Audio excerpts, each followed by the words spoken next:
Ah, he's. Do you know possums have pouches? Yes. Yeah, they do. Yeah, it's like the only pouch. Yeah, Yeah. yeah. Yeah, the tail and the fact that they're marsupials, and that's about it. Yeah, they look real ugly, those things. Wants to bury They're his mean. head like he's going in the pouch. Yeah. Usually I let him in there, but I'm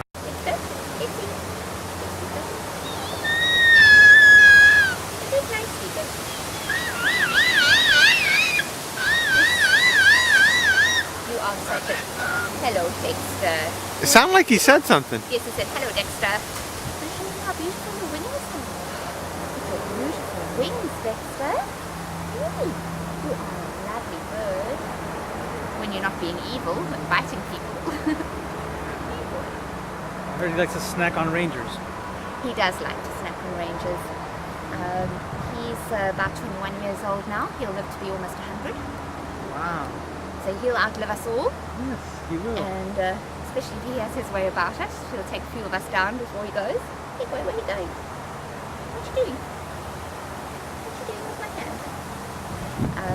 He spent the first 14 years of his life in a cage with some people who weren't very nice to him. They're very, very noisy birds. Oh, Dexter, your claws are...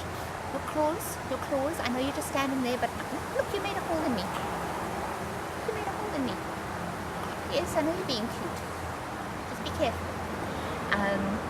They're extremely noisy birds, and See your glasses. it's very distracting when you're trying to tell people about somebody.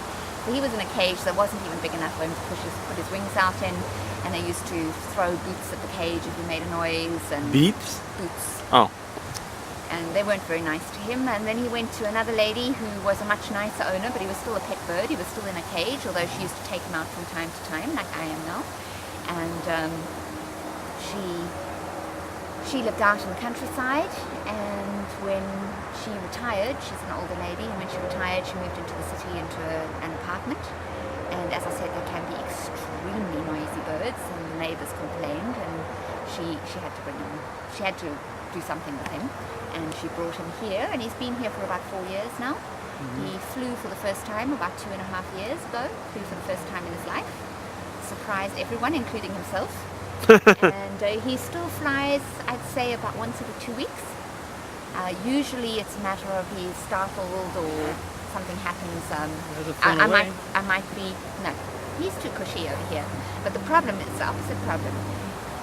I might be walking with him and not think about the fact that he's on my shoulder and bend down to tie my shoelace or something, and he's not expecting it, and he sort of takes off in flight. And he lands up on the top of a tree, and he can't get down again. And it's the most pathetic thing you've ever seen in your life. We have to get ladders out. You know, we've done if we leave him long enough, he'll just come home. Doesn't work. He doesn't. I think it's a bit like, you know, when you're going to draw money out of your bank machine, your ATM. And I don't know if it's, for me, certainly, my password, my code, I know it, I don't even think about it, I don't put it in. But if I start to think about numbers, I get all confused and I can't remember what it is for a minute.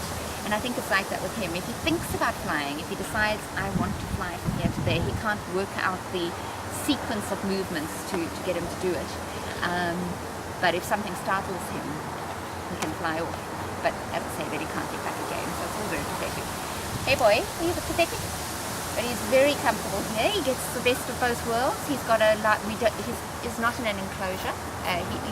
He's in an enclosure, but with open size. He could fly away if he wanted to. Does he ever have any friends visit him? He does, but he ignores them. I don't think he really knows he's a cockatoo.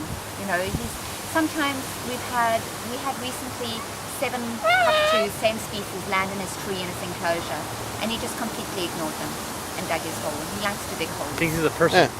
Yeah, he's confused, and this is what happens with animals that shouldn't ever have been made pets. He should not have ever been a pet, and he was made into a pet. And he, you know, we were saying to him, Dexter, because usually you see cockatoos in even numbers. They mate for life, and you generally see 8 or 12 or 2, and there were 7, and we were saying, Dexter, they brought you a girlfriend. Just ignored it completely. So, that's your story, boy. Hey. I guess that's a good place to